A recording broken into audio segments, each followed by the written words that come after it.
Good afternoon. My name is Michael Spear. I am a judge in the 18th Judicial District, currently assigned to Douglas and Elbert counties. I'm here this afternoon to talk with you about the Fourth and Fifth Amendment and kind of a procedural aspect of those motions. I'm not going to spend any time talking with you about the vast universe of case law that exists about Fourth and Fifth Amendment issues, about warrants, warrantless arrests and seizures, statements, either pursuant to Miranda or in voluntariness issues.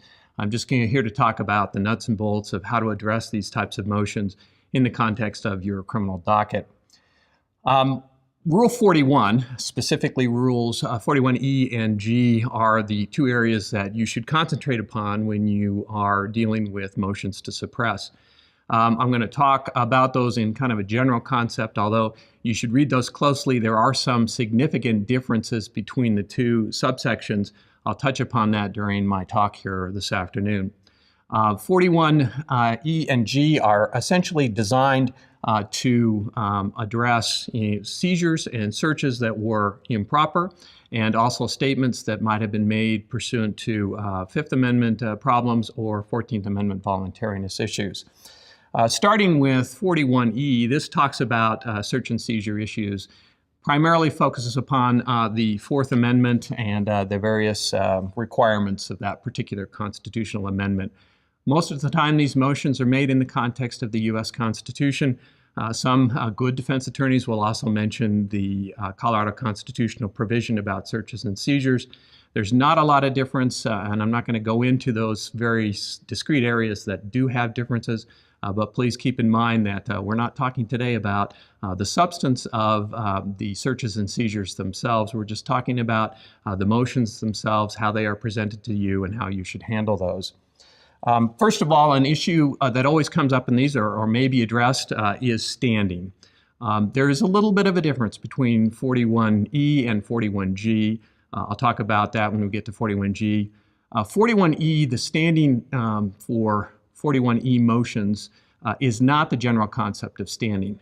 In 41E, essentially it's the constitutional standing issue that is whether or not the search and seizure infringed upon a right that the Constitution is willing to recognize. So essentially it's the legitimate expectation of privacy issue.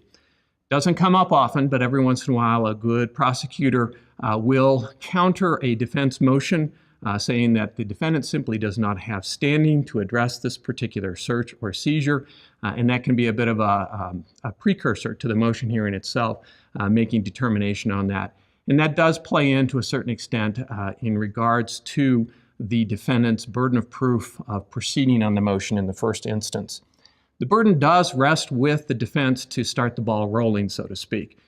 The defendant must file a motion to suppress and state with sufficient particularity the grounds for that suppression. This also can become a bit of a skirmish with the prosecutor as you are presented with these types of motions. Essentially, it's a very low burden. It's a prima facie showing is all that's required. Most of the time, the prosecution will concede that point. But if the defense has been particularly sloppy in their presentation of a motion, they may not state with sufficient particularity what it is that they are seeking to have suppressed, what the issue is in the case. Really what this goes to is notice to the prosecution. Since the ultimate burden will rest with the prosecution, they'll want to necessarily have witnesses present who can address those issues raised in the motion. So they'll subpoena police officers in to talk about the actions that they took. If the motion is so poor that it's difficult to tell from a plain reading what it is that they're seeking to suppress, and the prosecution says, we can't tell, Judge. We didn't know who to call, and frankly, we're not going to subpoena half of the police department to come down in the event that one of them might have pertinent information. So this can be an issue.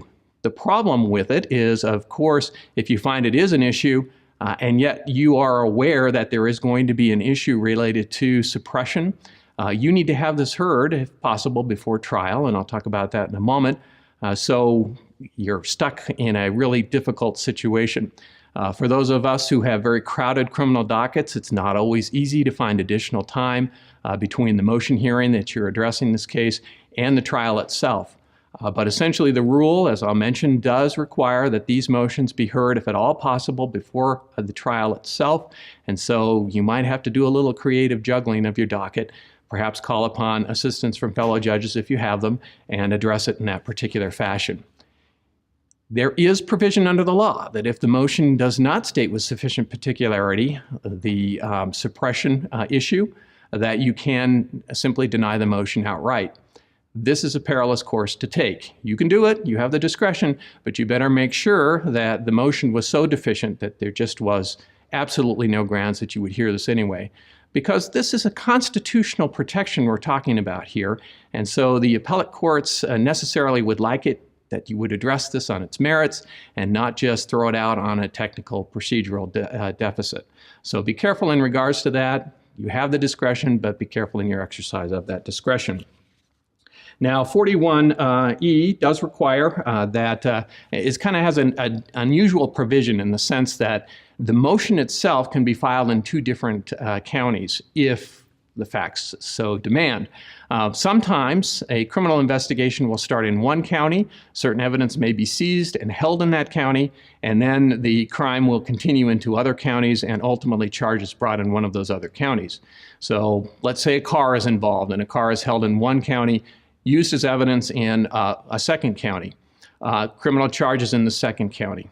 The defendant may move in the first county, in the county that actually holds the car, for return of that particular property. This is done in the nature of a writ of mandamus, most likely. You need to be careful on that if you're presented with such a motion, because if the criminal case is still pending, that car may be evidence in that criminal case. So the general procedure is to go ahead and hold that motion until the criminal case has been concluded. Obviously, charges may not have been filed, a car may be held by the county, and you can go ahead and act. But generally, these motions are brought up in the county in which the criminal charges have been brought, and that's why the rule refers to the trial court or the county in which the property is held. So be careful on that, and keep in mind as well that the law strictly prohibits the return of property that's illegal to possess. So a defendant may request the return of that half pound of cocaine, but you probably should go ahead and deny that particular request because, except for some very rare exceptions, there is no right to have cocaine. So be careful on that. Now, there are 5 grounds that are set forth in Rule 41E for the suppression of illegally seized property or seizure of the person.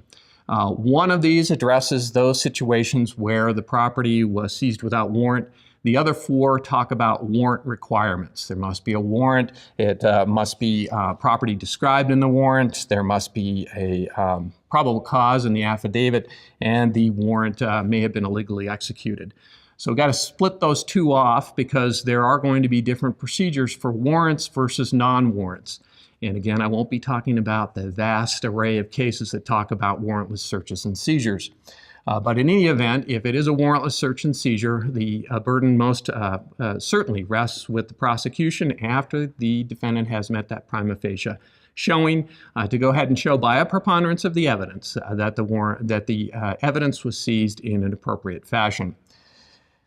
Now, the warrant sections, the other 4 grounds, this is going to be a little bit different because the law does prefer warrants. So if a warrant was indeed issued in a case, it will rest with the defendant to actually establish that there was some problem with the warrant itself, whether in the warrant, the affidavit supporting the warrant, the execution of the warrant, etc.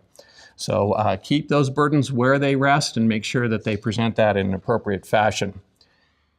There is sometimes motions that are filed that are requesting suppression of evidence that are not constitutionally based. There is some case law that talks about situations where police act outside of their jurisdiction in an extraterritorial fashion, and there is a statute that talks about that type of situation and what should be done. There may also be situations where chain of custody of evidence is so faulty that a defendant may move for suppression of the evidence on that ground. There's another case that talks about the affirmative defense of entrapment and what you should do about evidence in that situation. Keep in mind that the 41E and G sections do talk about constitutional violations. If it is a non-constitutional violation and suppression is being requested, you do not have to worry about the requirements in the rule that talk about having a hearing before trial. You can actually have the hearing at trial. You can have the hearing during trial. These should be treated like motions in limine. There is some peril to this, however, because if there is sufficient showing in the motion that seems to indicate that perhaps suppression of evidence would be appropriate as a sanction for the statutory violation, then there would still be an interlocutory appeal right on the part of the prosecution. So you should address these, if at all possible, at a motions hearing before trial, just to make sure things are clean and you're not suddenly confronted with an awkward situation in the midst of trial. Of course, as well, oftentimes good defense attorneys will pair up constitutional and non-constitutional grounds in essentially the same motion to suppress. Gets a little confusing when you read it over. But again, best thing to do is to just go ahead and address that at the motion hearing, issue your ruling, and then allow the cards to fall where they will. Now, just kind of one quirk about the exercise of the challenge to an affidavit in support of arrest warrant. We have things called veracity hearings in those types of situations. If a defendant wants a veracity hearing, he's challenging the information presented in the affidavit in support of arrest or in support of seizure, he must ask that the court have a veracity hearing. He must present counter affidavits. And those counter affidavits have to essentially attack specific facts set forth in the affidavit in support of the warrant. If they just are arguing and making conclusory statements, then this is not a proper affidavit. You do not have to grant a veracity hearing. If, on the other hand, they are appropriate, you will schedule that for a veracity hearing. At the hearing itself, it will be the defendant's obligation to present evidence to you to support the veracity challenge. They cannot simply rest upon the affidavits themselves. The affidavits are hearsay and should not be permitted in at the veracity hearing. You should go ahead and allow the defense to call witnesses at that particular proceeding.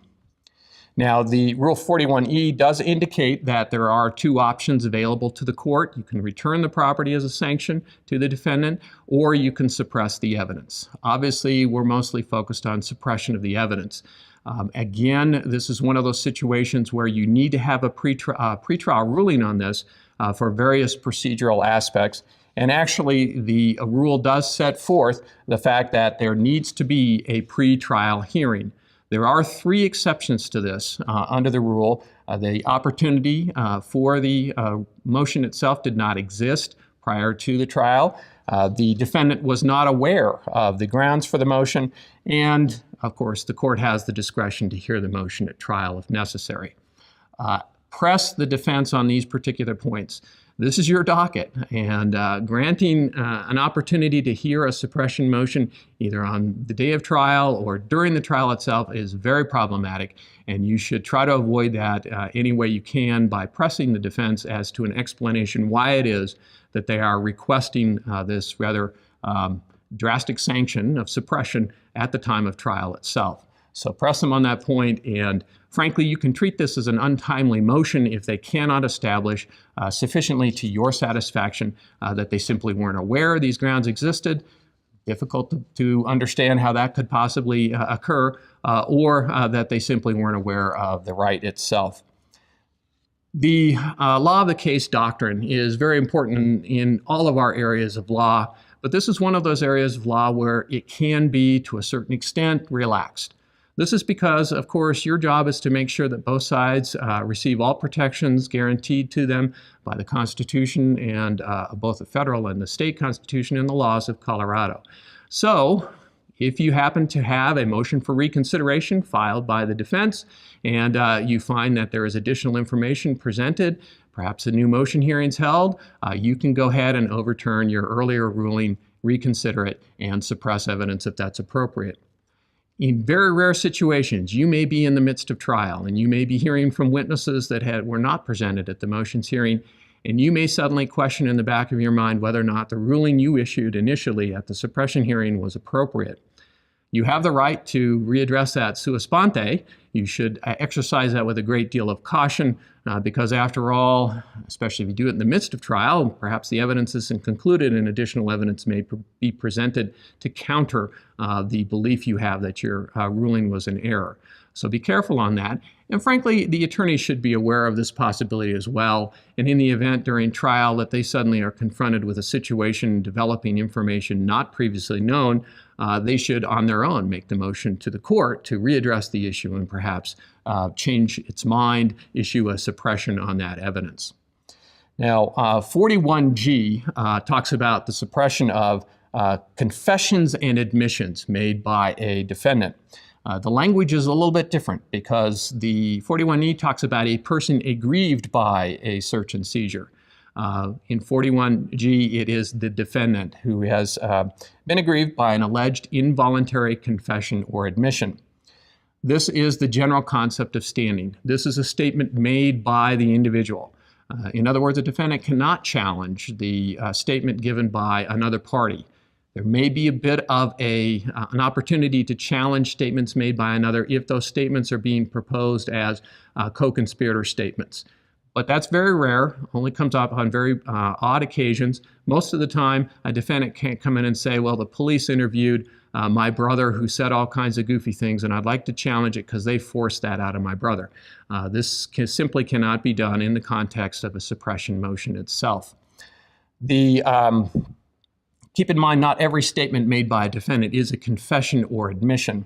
The law defines a confession as an acknowledgement in express words of the truth of the guilty fact charged or of some essential part of it. So there may be a lot of statements given by a defendant in the context of an investigation done by the police, and not all of those statements will be subject to the possibility of suppression. As a matter of fact, if the statements are not admissions or confessions, they are arguably hearsay and should not be admitted except for in the context of one of the exceptions to the hearsay rule.